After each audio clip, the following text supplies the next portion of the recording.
Hi, I'm Jim Gordon, and you're watching Market 1 Minute. Joining us today is Margot Micallef, founder and CEO of Gaby Inc. Welcome. Thank you. It's great to be here. Great to have you. Okay, tell us a little bit of a background on Gaby and how you got into cannabis. Well, it started when my sister and I decided to change our lifestyle and move into a healthier way of eating. And what we found was that there weren't a lot of products on the market that would support that decision. So we decided to launch a business ourselves, and we had done this in the past before. As we were hiring people and getting our business launched, my sister got diagnosed with stage 4 lung cancer and was given only 4 months to live, and told by her doctors that there was nothing they could do for her. So the only option really available to her was to embrace the lifestyle decision that we had made.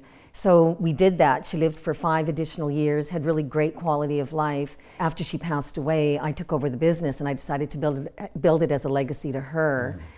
When I was doing research, just looking for different ways of developing the business and products that we could bring to market, I came across cannabis, and I had never been a consumer, so really knew nothing about it, but started doing research and came to realize just the wellness properties associated with the plant, and really felt it was important for us to bring it into our ingredients. You've successfully built a health food brand, which is available in a lot of premium stores like Whole Foods.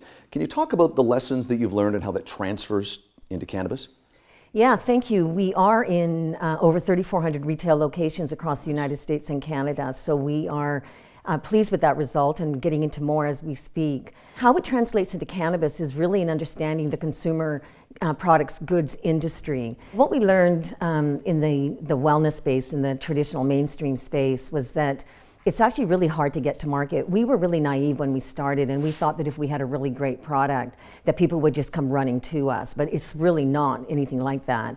So you have to build relationships, and you have to build trust, and you have to be consistent and reliable and do what you say and have really great quality products.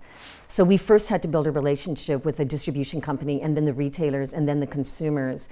And what we found was that when we would talk to a retailer, they would want to know if we had a relationship with the distributor. And when we talked to a distributor, they'd want to know if we had a relationship with the retailer. And they would keep sending us back and forth like a chicken and an egg. Right. Develop one and we'll come on board. And the other would say, develop the other and we'll come on board. And so we went back and forth for a number of years until we finally established a relationship with a retailer and then a distributor and then got into market. You know, you've invested in infrastructure as part of building your CBD and THC brands.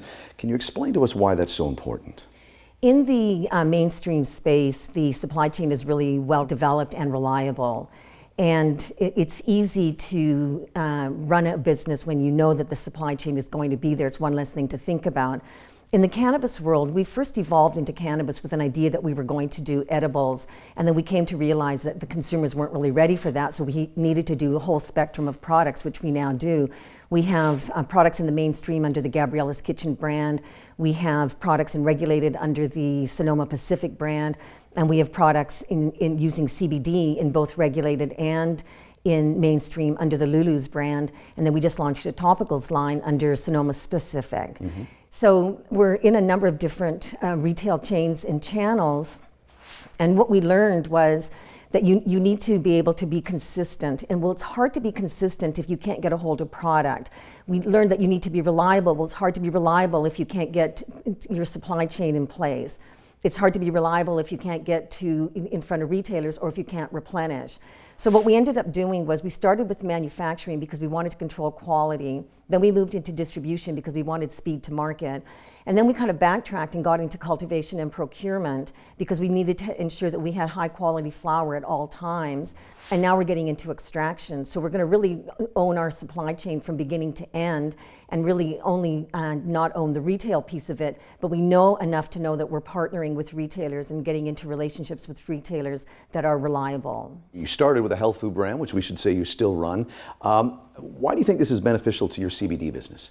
A number of different reasons, and two in particular are really about using our mainstream products as almost a gateway, both from a consumer and a retailer perspective. So if you start from the premise that hemp and cannabis are the same plant, you kind of line them up.